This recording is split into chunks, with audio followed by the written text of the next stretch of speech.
So let's wait for a minute. Meanwhile, let others join.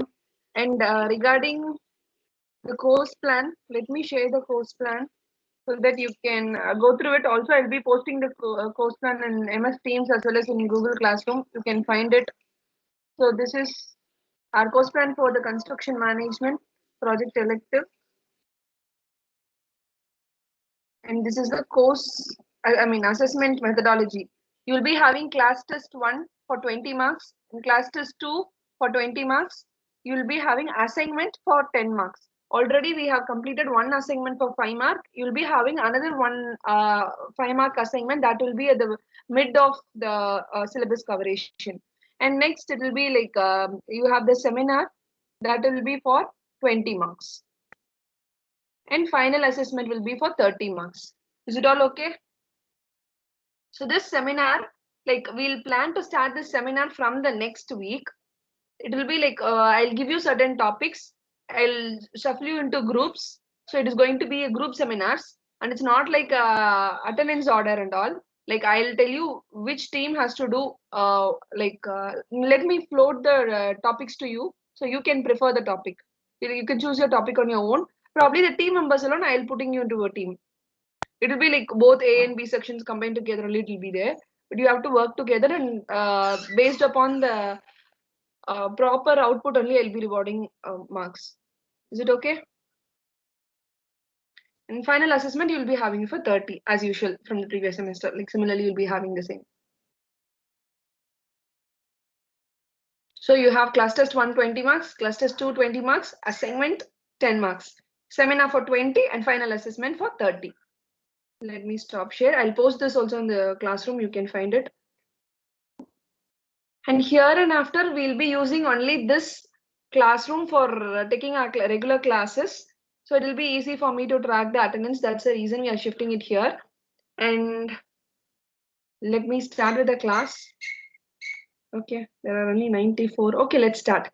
No problem. Can anyone give the recap of where we stopped in the previous class?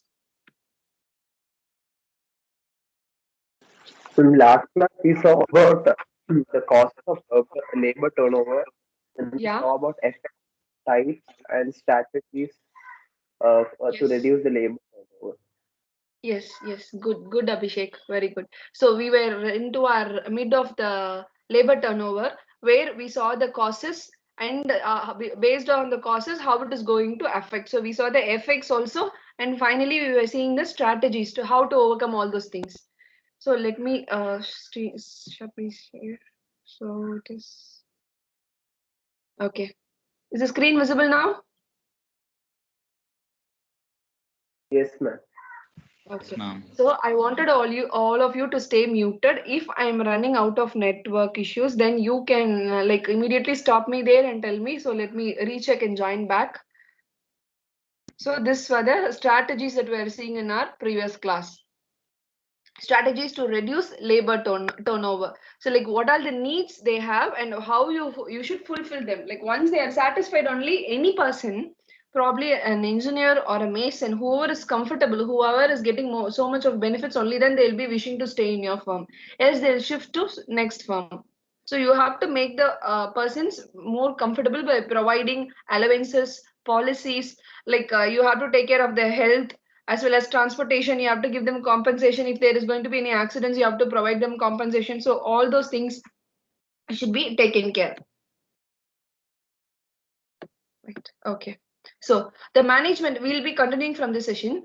The management should make constant efforts to promote sound employees. That's true. Whoever is, you're working in under a team of 10, where one or two is performing excellent. So definitely they should be promoted. Only then the other people will be getting motivated. Oh, he has performed well. So similarly, we also must perform and we should also gain promotions. The wages and incentive plans should be reviewed and upgraded annually to ensure fair pay to the workers. Another way is to modify human resource policies. So all the HR policies that will be updated frequently in all organizations. Not only fair wages, but providing various fringe benefits, like as I told, your insurance, your health insurance, medical facilities they'll be providing. when it goes to a very huge organization or a firm, you will be having a medical team over there. You will be having 24 hours hospital or health center there to take care of you. Ambulance will be provided. So if there is going to be any accident in your work site, or maybe any mason or employees, they have hurt themselves, or some accidental events take place, in that time what they'll do, they'll call up the ambulance, they'll come and take it to the for do the first aid and for the medical facilities. Similarly, transportation.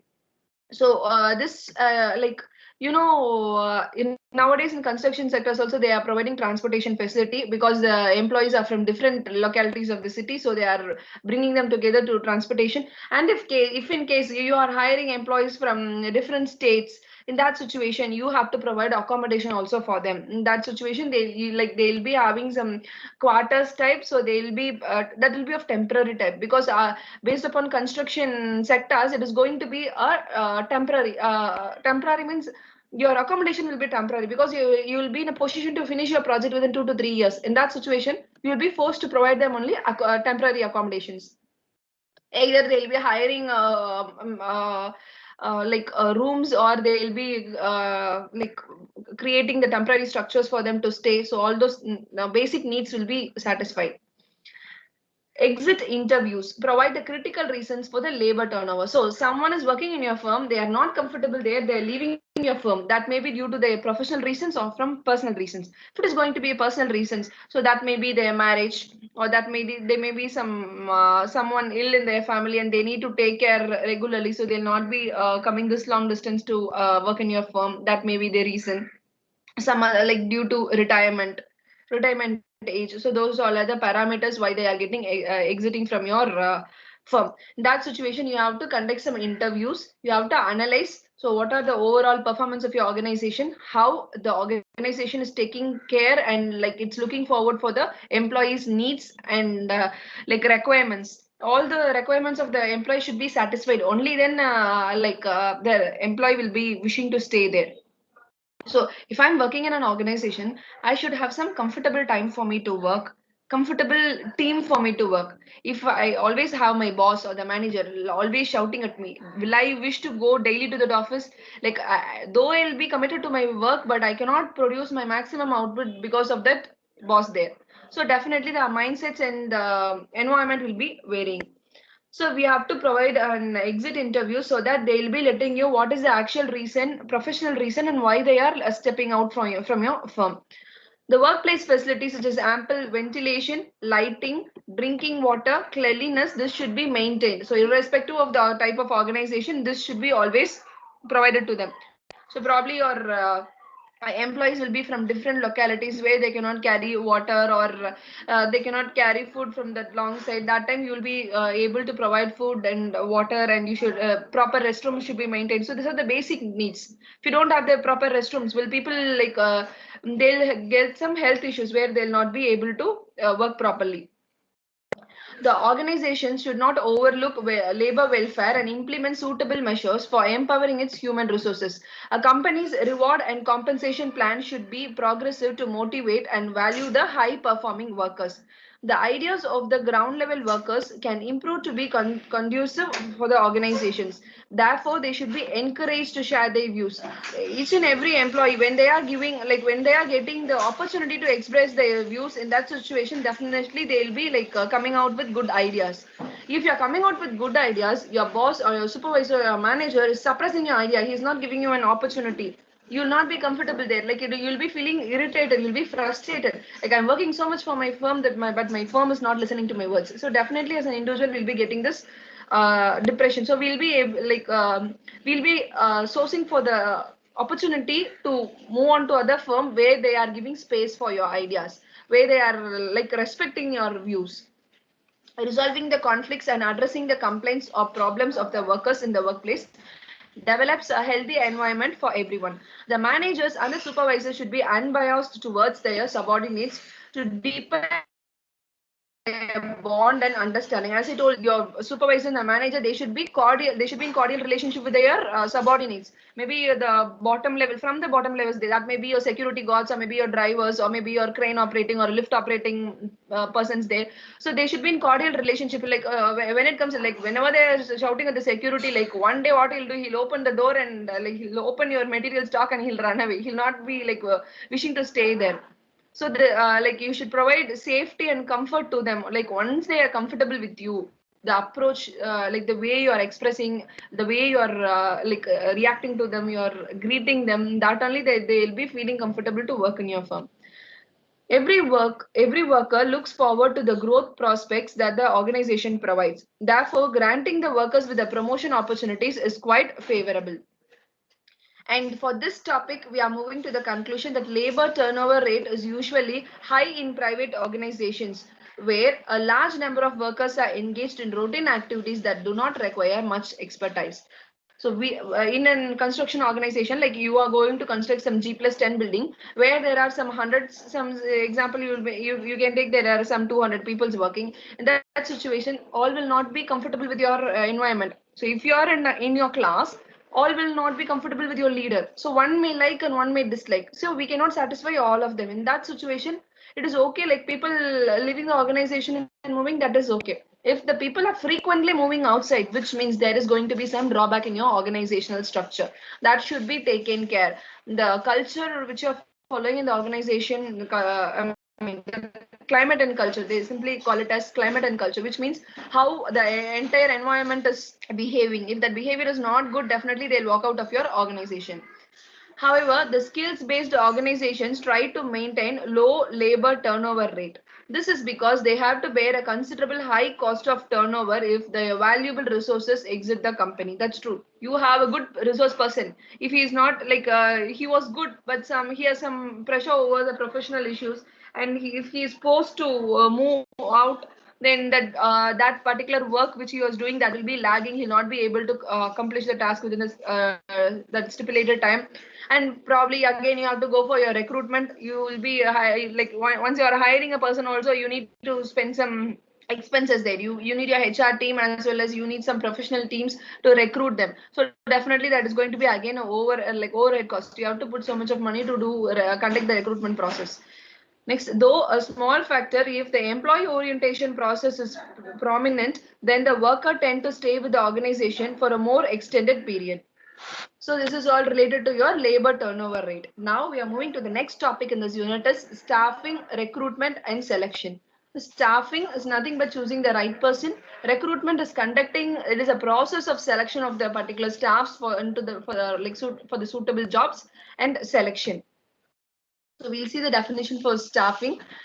Staffing is nothing but filling and keeping filled. You have the vacancies in your organization, so you are going to fill, and you also like make sure that is keeping filled always. Some basic or the important vacancies has to be filled always. The people should be there always. So in that situation, like whenever you take it for your medical field, you need your doctors and nurses always. Similarly, when it's going to be a construction field, definitely you need your planner, designer, and the site supervisors, execution team. Definitely they should be there. If someone is leaving, immediately you should have some other person as an alternative to take care of it. It includes identifying workforce requirements, inventorying the people available and recruiting, selection, placing, promoting, appraising and training, developing both the candidates and current job holders to accomplish their tasks effectively and efficiently. Not only upon the effective work, also it should be very efficient. So we saw what is staffing. Now, why should we do this staffing? So what are the roles that the staffing will be playing in our organization? So massive increase in the number of employees, technological innovations that require more skilled and experienced staff. So nowadays we are having so many skilled laborers or skilled engineers, but we also need some experienced or some engineers who come out with innovative ideas. Only that's getting like more approach in today's life. If there's going to be a problem, you have a team of 5 or 10 recruited newly. If you're coming out with your ideas, the organization should listen to you. Like you are good in your ideas, and obviously they should consider your idea and they should work on it. changing the employee role and values, increasing the percentage of women employees. As I told, like until in today's situation, like when it comes to construction sector, women always prefer to move to planning or designing. They don't want to come to. It's not that they don't want to come to. They wish to come to the work site, but the thing is, it is not actual of proper safety. That's the thing. That's the reason why women are always skipping to management or planning or for the higher studies, and they are not able to come to the construction work site. Because when it comes to women, like women or a women engineer or employee, when it comes to that side, probably you may have some women masons or skilled or unskilled laborers. When it comes to your engineer or that time, people will always go to, like they wish to go to some architectural type or planning or designing. The reason is, like there are going to be some 200 or 300 men working over there. They are feeling some insecurity, like this society has given them. So proper safety should be provided. Only then they'll be like, if they are given safety, they'll be wishing to work there. Widening the functions of the management, effective attainment of organizational goals, effective utilization of skills and potential of the workforce, development and maintenance of quality of work life. So factors affecting staffing. So what are the factors affecting staffing? That may be external factors or internal factors. When it comes to external factors, that may be political factors, economical factors, social factors, legal factors, and customers. So these are going to be the external factors. When it comes to our internal factors, that's going to be the size of the organization. So depending upon the size, you'll be choosing the persons, and depending upon the organizational image. So whatever image here represents the reputation. Technological factors, changes in the employee role, and education. That education is nothing but the educational qualification. Recruitment. So we saw related to the staffing. Now we are moving to the recruitment. Recruitment is nothing but a process of discover the sources of manpower to meet the employees requirements to the staffing schedule, and to employ effective measures for attracting the manpower in adequate numbers to facilities effective selection of efficient workforce. So what are the sources of recruitment? The sources of recruitment are going to be external source and internal source. Internal source is nothing but you already have some team working over there. So if they are performing well, you will be giving promotion, you will be taking them to the next level. If you find they are not enough skilled, or if they are not updated technically, then they, like in that situation, you need to go for some external source. Not only that, if there is some shortage of employees also, in that situation we'll be forced to move for external source. The internal sources are present permanent employees, present temporary or casual employees, retired employees. In that situation, we'll be like you already have some employees working for there. If you don't find them sufficient, or when the quantum is not sufficient or the quality is not sufficient, that situation we will be you taken care of the external sources. Dependence of disease, disabled, retired, and present employees. So these are the external sources. Education and training institution. So probably when you people get an opportunity, so all you have some ABC team or ABC organization, they come and recruit you. They come to the education or training centers. They come to RNIT. They speak with the director. They will be arranging for the recruitment process, and there they will be providing your recruitment session, where you will be having your final placements during your final semester. Sorry, final year. Private employee agencies, public employment exchange, data banks, casual applicants, trade unions. Selection. When it comes to selection, so it is going to be the screening of application for any job when you are applying. So it is going to be you need only 10 vacancies, you have only 10 vacancies. In that situation, what happens is you will be getting so many number of applications. You will be getting some 100 or 200 employees over there. In that situation, you will be forced to filter. You will be screening the applications. In that time, like whenever you're screening the applications only, like you will be able to identify how much you need and how much are like qualified. You will be choosing only the qualified. Next is test. So you have some 10 vacancies, you have some 1,000 people applied. You will be filtering the screening. You'll be filtering and finally you will be selecting some 200 people for that recruitment process.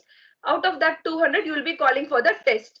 That's nothing but preliminary interviews. You will have some preliminary interviews, and once it is done, you will be calling for the medical examinations. You will check for their height, weight, their fitness, whether do they have some medical issues or any other problems that will be analyzed, and they'll be called for the final interviews. And once after the final interview is over, only the selected members they will be listed, they'll be called for the approval, and finally they are placed. So this is the complete selection process. Screening of applications. So we'll be seeing each and everything in detail.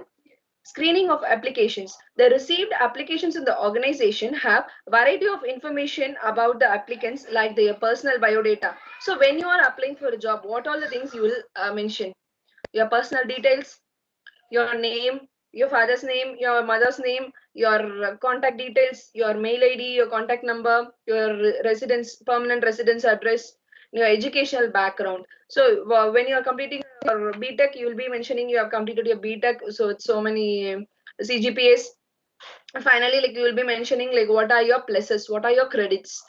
So what languages you know, and how many internships have you applied, and have you awarded any medals in your medals or awards in your previous educational background, that may be from your 10th, 12th, or probably by your BTech. So that thing you'll be updating. Any other extraordinary roles you have played, probably you can mention that I have like this semester I was a CR. That is also like, which means you are capable of handling a team of 50 or 60. You have coordinated them in the entire 6 months. That also like you will be including. So who are found to be qualified for the consideration of the employment. Based on the screening of applications, only the candidates are called for the, like only those selected will be called for the process of selection. Like in the initial filtering itself, they'll be like in the initial filtering stage, they'll be like dropping out the people who are not actually eligible. Next is the key stages. In this key stages, it's going to be the applications. This applications, you'll be having the application form, your CVs, your curriculum vitae, your letters. Letters is nothing but the letter of recommendations. You like when you are applying for the your interns. Similarly, you'll be contacting your faculties for coming out with your LOR or your letter of recommendation. That's the same when you go for your recruitment process. Also, you'll be getting a letter of recommendation from your faculties or someone like who will be acknowledging your work, and shortlisting the process. Once it is done, like once you are shortlisting, you will be calling the persons for the interview. That time itself, simultaneously you will go and check their references. So you'll for when you are applying for any particular maybe vacancy or any interns or any recruitments, that time you will be having the reference. There you will be mentioning the referrer details. So the organization will be communicating the referrers, so that they'll be like they'll be getting the opinion whether like you are suitable for the job or you're not. They'll be listing it, and then they'll be conducting interviews. This interviews will be 1-to-1, 2-to-1, and you'll be having a panels. So it is going to be a complete, this will be common for all. When it comes to panel, initially you'll be having a board where they'll be like checking your technical skills. Then you will be moving to 2-to-1, that you'll be having a two panel and two members there. They'll be checking your personal details. Finally is going to be 1-to-1. Maybe the higher authority or the managing director, they'll be communicating with you. Next is the selection decision. Based upon this, a selection decision will be provided, and this is a selection test. So these are the tests that will be conducted for all the recruitment process. Intellectual ability will be analyzed. Aptitude, when you go to any placement or any organization, your aptitude will be checked. Your personality, so all those things, how you tackle problems, all those things will be analyzed. So once you are more suitable, then that will also simultaneously go with your interview, and that your overall outcome will be decided by the selection team. Key stages: sifting through applications forms or CVs, drawing up a short list of candidates, inviting and conducting interviews, including selection test, making a decision about the choice of candidates, making an attractive offer and confirming it, writing to successful candidates, notifying appropriate managers of decisions. So these are the key stages.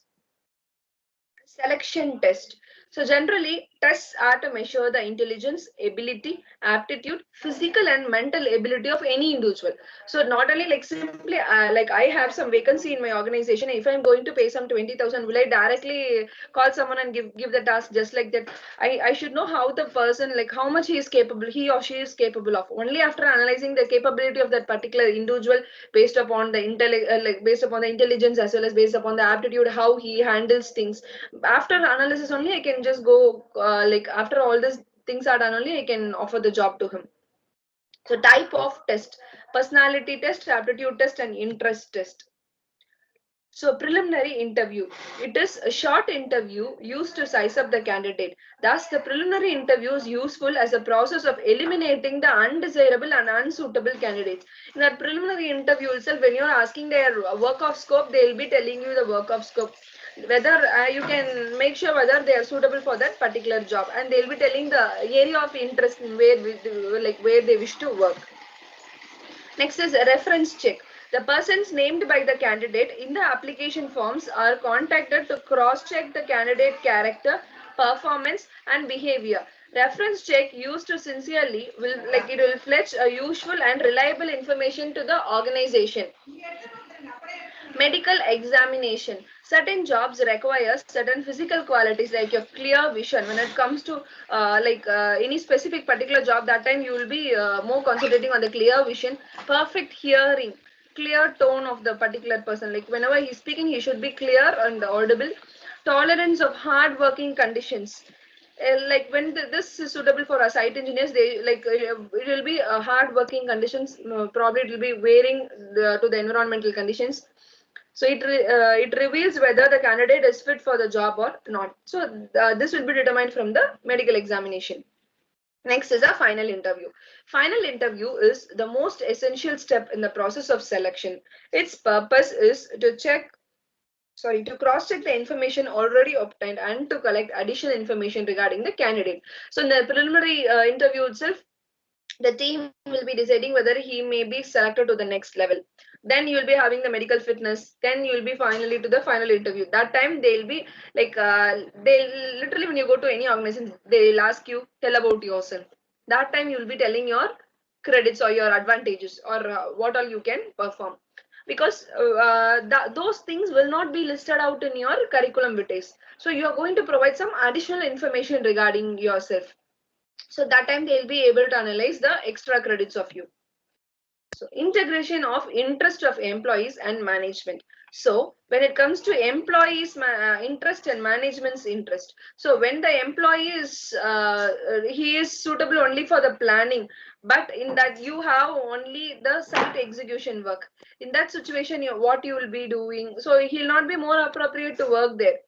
So you have to it's literally have to match the employee's interest towards the management's interest, or the based upon the vacancy you get so many applications, you will be picking up the person who are interested in that particular area. Only then you will be able to place them. Employees interest, recognition as an individual, opportunity for, like we all wish, no, like if I am having an idea, I wish to express it to others. If they are listening to me, the opportunity for expression, like if you're coming out with your idea, if that is getting appreciated and if they are considering your idea, they're listening to you, then you will be like more comfortable in that area, or you'll be more comfortable in that workspace. Economic security and growth of the employees, interest in work, safety, healthy working conditions, acceptable hours of work and adequate wages, fair and efficient leadership. So these are going to be the management's interest. Out of the management's interest, lowest unit personal cost. So whatever an employee may think that he deserves for a 20,000 job, whereas like he'll be expecting for 30,000, but the management will always think whatever maybe the type of organization, they'll always think that they should pay less, but they need the maximum output. We also as an individual will be thinking, but when we are running an own organization, we'll be thinking that we have to give the minimum, get the maximum output. It's human nature. Maximum productivity of the employees, availability and stability of employees, loyalty of the employees, cooperation and commitment of the employees. So they should cooperate among their teams as well as they should stay committed to their work. High organizational moral. Like whenever you are into an issue or into a trouble, both professionally and personally, when your organization looks back, if you are ill, you have some problem, they provide you some, they give you some time for you to take rest. They are like they arrange you some medical facilities. So those are going to the, that is also a type of moral, like they are at the backside of you, supporting you always. In that situation, like after you recover also, like you'll be having the mindset and you'll be staying committed to your organization. It's like nothing but organizational citizenship behavior. How any individual in a nation is more patriotic to his particular country, similarly they'll be, once the organization is taking care of him, definitely the individual will put it in return. Intelligent initiative of employees. Next is motivation. What's the time? Okay. Next is motivation. We'll start with the motivation. Motivation is nothing but internal and external factors that stimulate desire and energy in people. Like whenever you're feeling down, or if you're not able to do one thing, you'll be hearing your moms or your dads who are telling that you can go, no problem, you can try yourself, so that you'll be able to succeed in either next semester or the next semester. They'll be always encouraging you. You need always someone, maybe your internal or the external voice, you need to support yourself.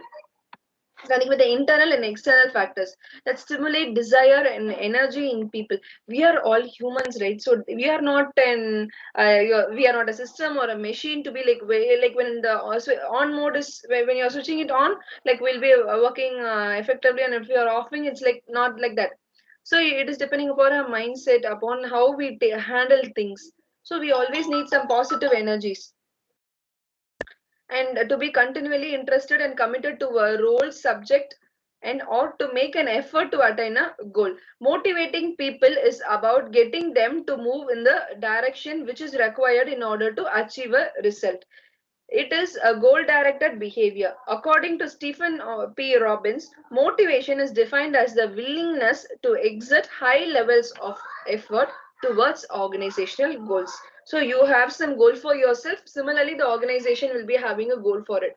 Probably, if I am running my own firm where I am getting some probably 5 crore per year, or like when you have some certain quantum turnover, I'll be having my next goal that my organization to reach up to 10 crore per next year. So your organizational goals will be changing. Literally, you have to adopt yourselves to your organizational goals.